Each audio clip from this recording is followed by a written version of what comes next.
வணக்கம். Welcome to கதை திரட்டு audio books. இந்த வீடியோவில் நம்ம என்ன கதை கேட்க போகிறோம்னா, மனைவி அமைவதெல்லாம் சிறுகதை. நம்ம சேனலை இது வரைக்கும் சப்ஸ்கிரைப் பண்ணாதவங்க சப்ஸ்கிரைப் பண்ணுங்க.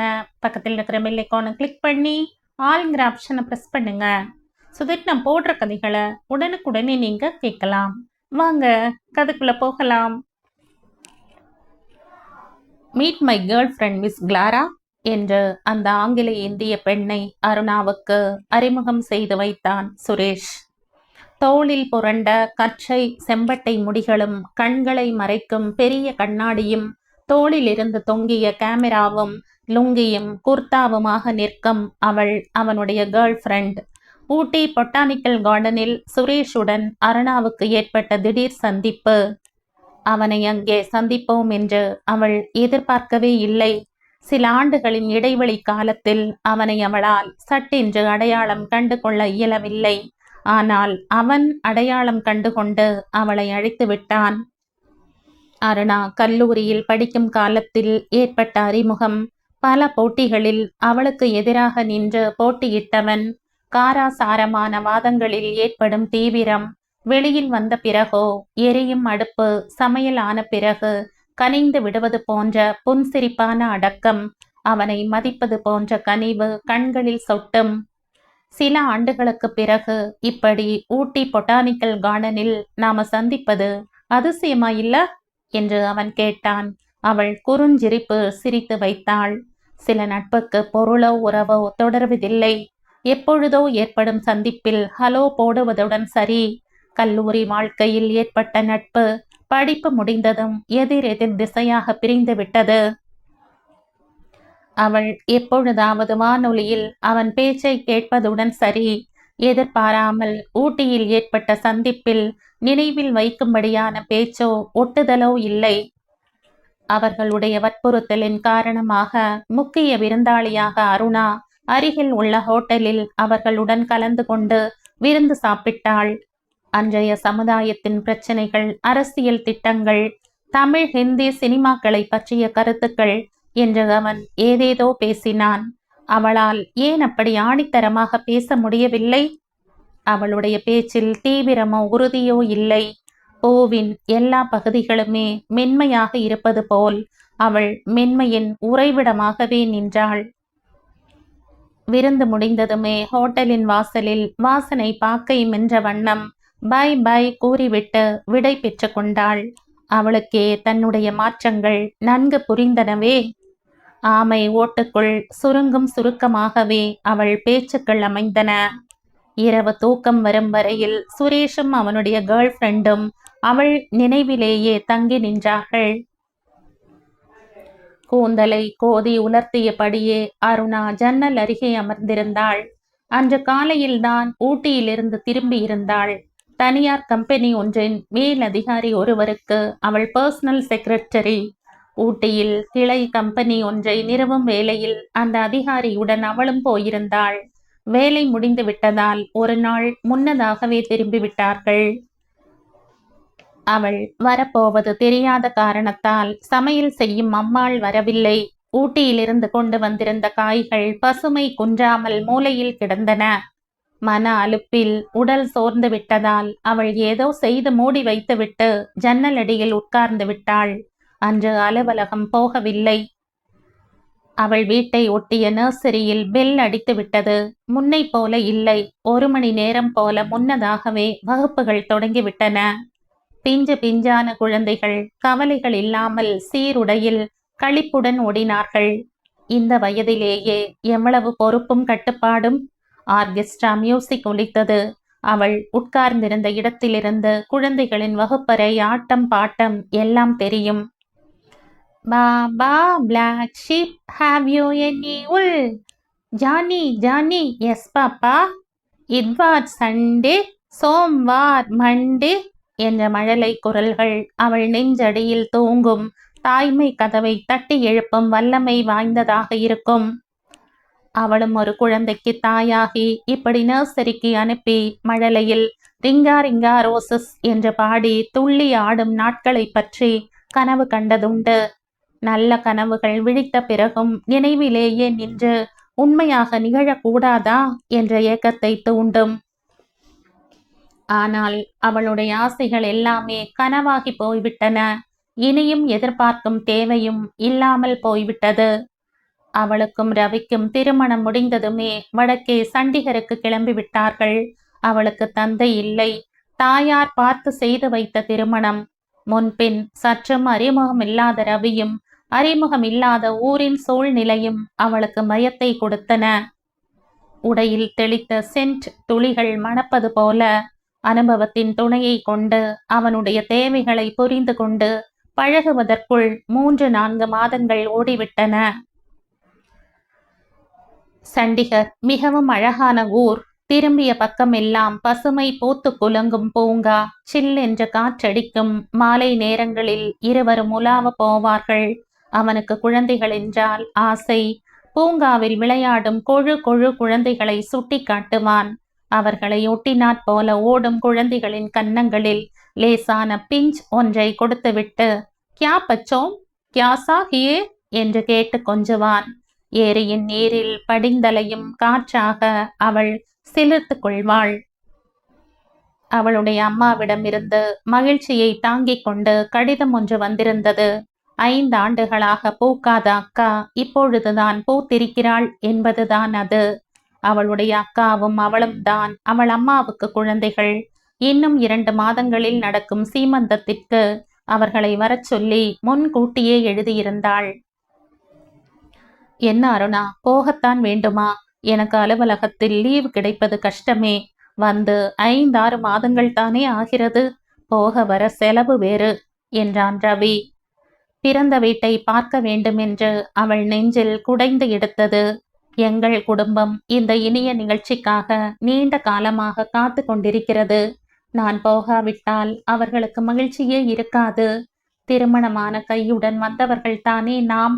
அதனால் இருவரும் போய் வரலாம் டியர் என்றாள், கொஞ்சலும் கனிவும் கலந்து.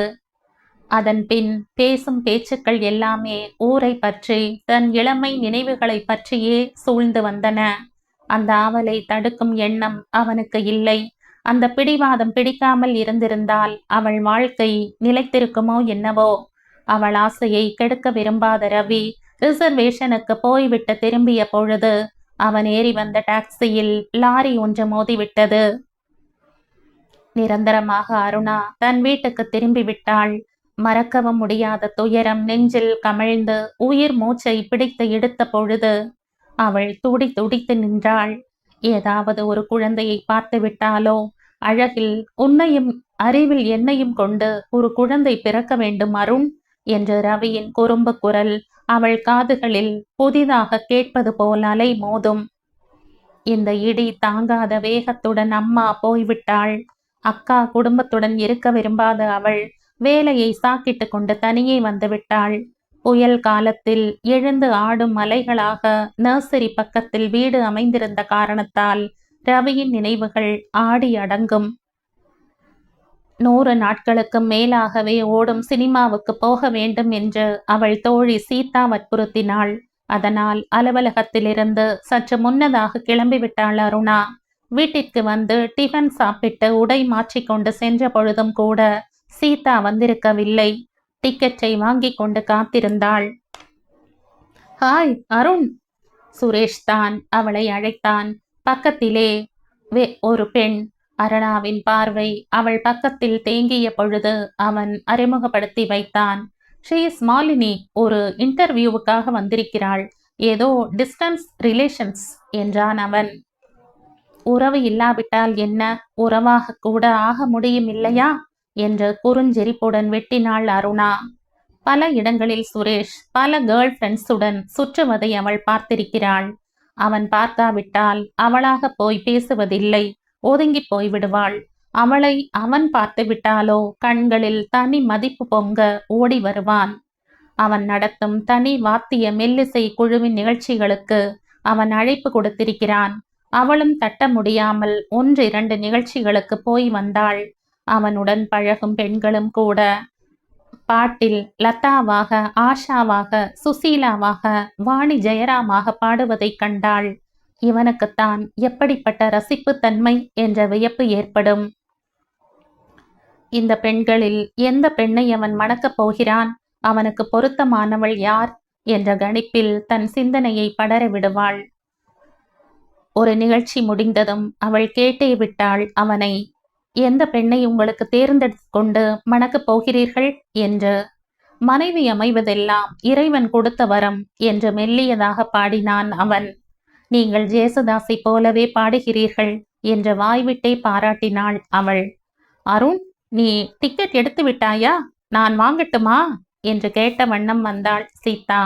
நான் வாங்கிவிட்டேன் என்றவள். சரி, பிறகு சந்திப்போம் Suresh, have a nice time என்றபடியே சீதாவுடன் நடந்தாள் அவள். அலுவலகத்தின் வேலைகளின் குறுக்கீடாக அன்று வந்து விட்டான் சுரேஷ். அவளுக்கோ வேலை அதிகம். அருண், ஒரு ஹெல்ப் பண்ண முடியுமா என்று கேட்டபடியே அறையினுள் நுழைந்தான். என்ன ஹெல்ப் வேணும்னு சொல்லுங்கோ, முடிந்தவரை செய்கிறேன். உங்க கம்பெனி ஆர்டர்ஸை இந்த ஆண்டு எனக்கு வாங்கித்தர வேண்டும். அதனால் எனக்கு ப்ரமோஷனுக்கு சான்ஸ் உண்டு. ஒன்றும் வேண்டாம், நான் உன் ஃப்ரெண்ட் என்று சொன்னால் போதும் என்றான். அவளுக்கு சிரிப்பு வந்துவிட்டது. அவனுடைய ஃப்ரெண்ட் வரிசையில் தன்னை நிற்க வைத்து பார்த்தாள். நான் உங்க ஃப்ரெண்ட் வரிசையில் நிற்க முடியுமா? எனக்கு பாடவோ ஆடவோ தெரியாதே என்று நகைத்தாள் அவள். எனக்கு எதிராக போட்டியில் எப்பொழுதும் நீதான் நிற்பாய். அதனால் என் ஃப்ரெண்ட் என்று சொல்ல வேண்டாம், எதிரி என்று சொல் என்று கிண்டலாக சிரித்தான். அவள் யோசித்தாள். அவள் சொன்னால் மேல் அதிகாரி கேட்பார். அந்த அளவுக்கு அவள் திறமைக்கு மதிப்பு உண்டு. ஒரு நண்பனாக அவன்தான் அந்த பலனை அடையட்டுமே. ஒரு ஸ்டாஃப் கையெழுத்து சிபாரிசுக்கு தேவை என்ற இடத்தில் அவள் அவனுக்காக கையெழுத்திட்டாள். 2 வாரங்கள் கழித்து அவளை தேடிக்கொண்டு வீட்டுக்கே வந்தான் சுரேஷ். கையில் பழங்களும் இனிப்பும் நிறைந்த சிறு கூடை. ஆர்டர் கிடைத்து விட்டதல்லவா? நேற்று கையெழுத்தானதை பார்த்தேன். அதன் பெரும் பங்கு உதவி உன்னைத்தான் சேரும் அருண் என்றான் அவன். அவள் அந்த கூடையை பெற்று கொண்டாள். அந்த பொன் முறுவல் தவழும் இனிய பேச்சு, சரளமான போக்கு எல்லாம் அவனுக்கு துணிவையும் உரிமையையும் கொடுத்தது. உனக்கு ஆட்சேபனை இல்லை என்றால் ஒரு சினிமாவுக்கு போய் இதை செலிப்ரேட் பண்ண வேண்டும் என்கிற ஆவல் எனக்கு. கேன் யூ கம் என்றான் அவன் தயக்கத்துடன். அவளுக்கும் பொழுது போகவில்லை. சமுதாயத்தில் தன் நிலையை தானே தெரிந்து கொண்டு அனுசரித்து கொண்டும் போக வேண்டிய நிலைமையில் உள்ளவள். ஒரு நண்பனாக மதித்து போய் வருவதில் தவறு என்ன? No thanks. தன்னை அறியாது வந்து விட்டன வார்த்தைகள். இப்பொழுதெல்லாம் மாலை நேரங்களை சுரேஷ் அவளுடனேயே கழிக்க வந்து விடுகிறான். அலுவலக சம்பந்தப்பட்ட பேச்சுக்களும் மெல்லிசை நிகழ்ச்சியும் பேச்சுக்கு துணை நிற்கின்றன. டிஃபன், காஃபி சில சமயங்களில் வெளியிலோ அல்லது வீட்டிலோ முடிந்துவிடும். பிறகு கடற்கரை, பூங்கா என்று எங்கேயாவது போய்விடுவார்கள். நாளின் முடிவில் அவர்கள் வீடு திரும்பிய பொழுது அந்த நட்பின் இறுக்கம் ஒரு கை அசைவோடு முடிந்துவிடும். இப்படி எத்தனை நாட்கள் அவனுக்கு கம்பெனி கொடுக்க முடியும்? ஒரு துணை வரும் வரையிலா? அதன் பிறகு அவள் ஒரு தனி பாதையில் போகத்தானே வேண்டும்.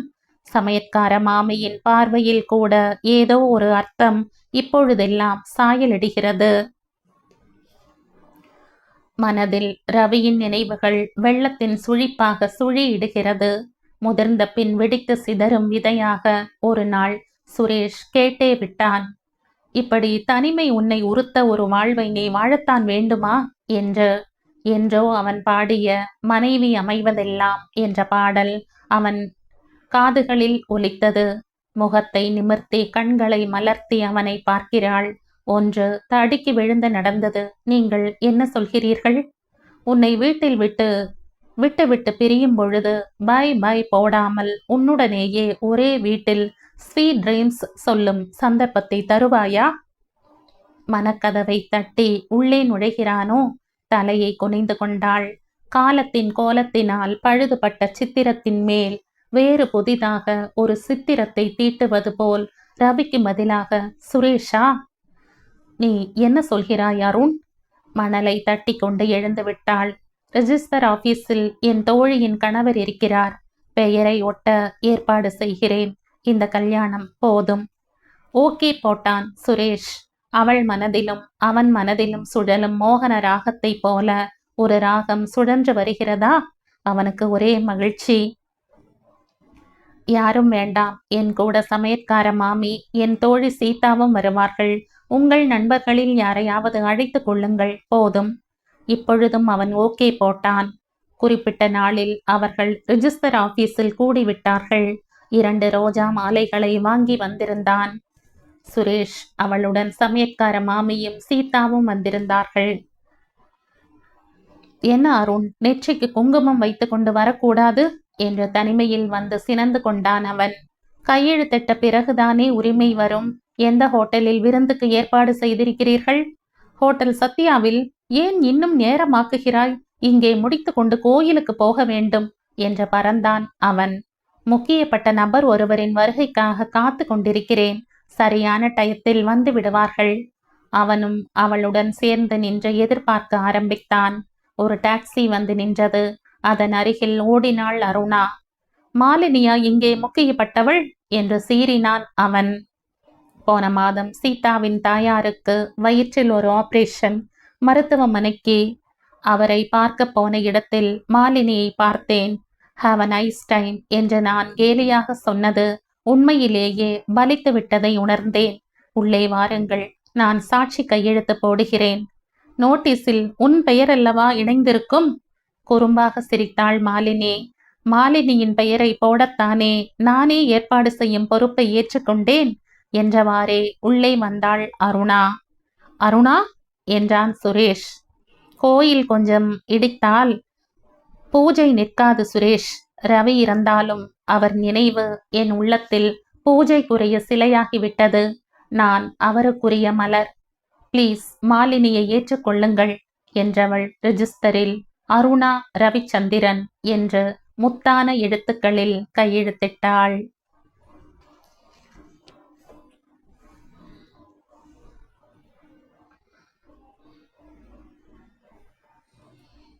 இதோடு இந்த கதை முடியுது. இந்த கதை உங்களுக்கு பிடிச்சிருந்தா லைக் பண்ணுங்க, ஷேர் பண்ணுங்க, சப்ஸ்கிரைப் பண்ணுங்க. மற்றும் ஒரு இன்ட்ரெஸ்டிங்கான கதையோட அடுத்த வீடியோல சந்திப்போம். பை. தேங்க்யூ.